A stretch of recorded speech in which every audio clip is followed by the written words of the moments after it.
Welcome back to Balanced Health. To become a doctor, one has to spend many years studying and in residency. So it makes sense to think that with all that training, the doctor knows best. But is this true? Dr. Walt and Joe take on this question for today's Debunking the Myth. Does the doctor always know best? Well, Shirley, the myth is that we think it's a myth that doctors know best. We think it's the truth that doctors know what they've been taught and what recent studies and publication and data has shown. And that's responsible practicing. We respect them for that, and thank God they behave that way. However, their protocol may not always be what's best for you. And that's all our point is, Dr. Larimore. We're not being antagonistic and saying doctors do not know best. Yeah. We're saying that when you go to a doctor's office, they are going to recite what the scientific data that they are currently in possession of has stated. We need to have a protocol like that. However, as we go through time, let's look at a couple things. For years, the pediatricians described antibiotics for ear infections. Now that is considered somewhat taboo. Yeah, my kids took them, and I was so thankful to get them because they felt better immediately, you know. But I thought that those pink bottles in our refrigerator were just something we never bothered throwing away. I didn't realize that they were always in there. Antibiotics for sinus infections. You know, years ago they used to prescribe milk for ulcers. Now, of course, it's the worst thing you could drink if you're HRT therapy. Hormone replacement something that was therapy, very advocate. Now they're saying no. And that's all we mean when we say doctor knows. You're working with the current data that you have, but that data can change, can it? Well, and even if the doctor knows what the doctor knows best, the doctor's not you.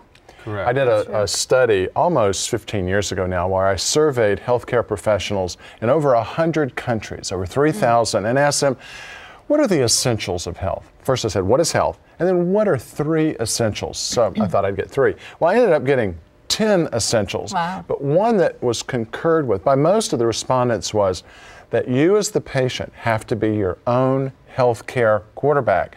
You see, your doctor or your healthcare professionals are your servants. Paid servants, maybe even overpaid servants.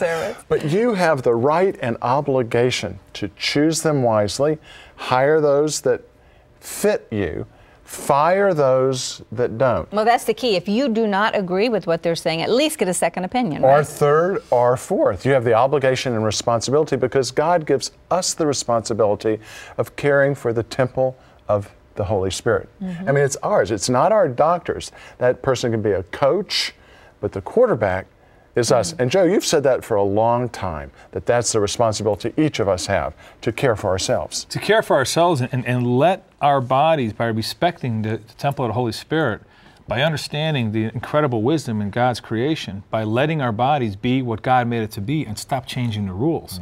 And just on a real quick personal side note, I am an entrepreneurial and a capitalist and a free enterprise zone person at heart. I think that the finest doctors in the world should make as much money as they possibly can, because we see when we pay a guy $10 million to hit home runs, he keeps hitting home runs. Right. Baseball players can make $10 million for hitting home runs. If a man has been given or a woman has been given a gift to put somebody on an operating table, open them up, rearrange them 7 different ways from Sunday, close them back up and keep them living. We let them make as much money as they can. I think when we take away that incentive, and I think we're seeing it already, we're going to compromise the medical care in this country. Right now I have insurance companies yelling at me and doctors saying, go for it, buddy. But you know, that is the dilemma. What I would like to do at this point in the show is throw out some various ailments and have you comment on not necessarily how Dr. Walt at this stage of his practice would treat them, but how the typical conventional Western medicine would treat it. And then I'm going to comment a little bit on what some alternative applications might be. Let's start off with high blood pressure. What would be a typical application in a conventional office? Well, let me differentiate high blood pressure from hypertension, because high blood pressure can be taken with a single reading, and you've got that white coat high blood pressure and stress. But hypertension, which is the elevation of blood pressure, diastolic or systolic, on multiple readings, and the conventional physician, Joe, what's the easiest and fastest and quickest thing that he or she can do? Beta blocker. Write that prescription. Diuretic. Write that prescription. For high blood pressure, we would like to see people do things like increase the amount of exercise, take things like garlic, CoQ10, digestive enzymes, cayenne pepper to help increase, circulation, and just increase the rate of their blood flow. Hey, that's probably why my husband's blood pressure is so low, because he He used to Tabasco and everything. Yeah. Could be. Just thought I'd throw that in as a suggestion. You can monitor your blood pressure at home. Blood pressure is not something you want to mess with. I mean, if you, if you have a blood pressure reading of say 150 over 95, and you've tried some of these other things, and 2-3 months later it's still 150 over 95, that at that point in time, taking a medication, getting it under control, would be a good idea. You get the thing under control, then you continue with the dietary changes. Work with your physician to see if you can start weaning off that and see how your body reacts when it's off it. If it doesn't react well, you can always go back on it. Does that seem reasonable? Yeah, well, Joe, that actually matches the recommendations of the American Heart Association, which is with that lower level of blood pressure, lifestyle changes should be the first and foremost. Diet, exercise, and rest. Because those minor blood pressure changes only do damage over long periods of time. So you've got, and even now they've got that stage of blood pressure called pre-hypertension. Right.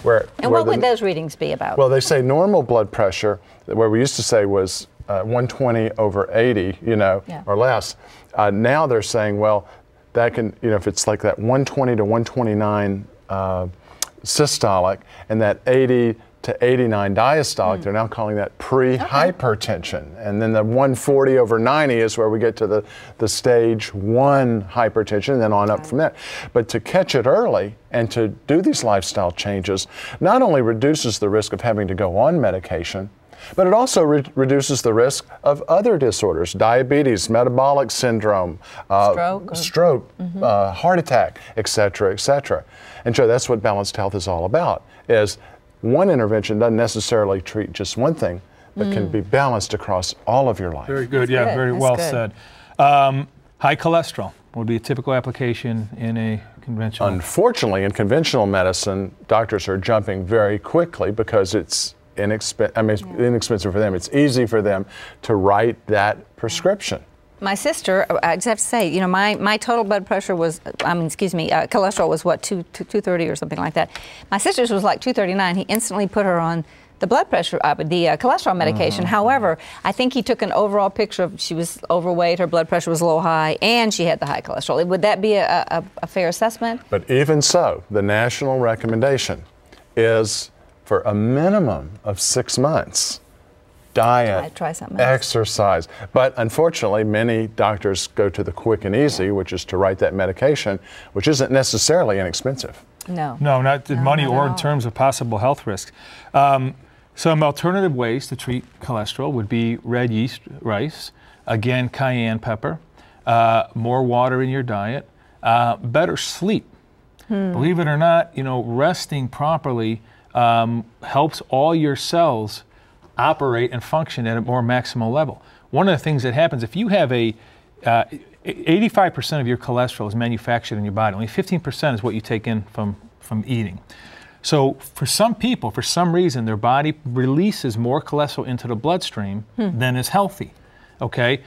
When you are properly rested, properly balanced nutrition, everything works better in your body, including the function of your cells. So that would hopefully balance out. Again, getting back to letting the body operate as closely as possible as to the way God designed it to operate. BHP. Sure, the benign prostatic hyperplasia, the enlargement of that walnut-sized gland that a man has between the bladder and the outside, gets a little bit big, can affect the urinary system, and the tradition has been to use prescription medications for that. Okay, so and again, an alternative possibility would be saw palmetto, which in fact we were talking off air, and you mentioned, and this is I think really the kind of the essence of what we're talking about, how many more conventional doctors are actually recommending stuff like saw palmetto. It's now over 3/4 of urologists now recommend saw palmetto as first-line treatment for BPH. There's other herbs, vitamins, and supplements that have been shown to be effective. One difficulty in our problem is because those substances are not regulated, there can be some variation in them from manufacturer to manufacturer. Great stuff. It is. It truly is. Well, remember, if you'd like to order a DVD of this show, just give us a call. And coming up, a mac and tuna recipe that both Dr. Walt and Joe will agree is tasty. Stay tuned. We'll be right back.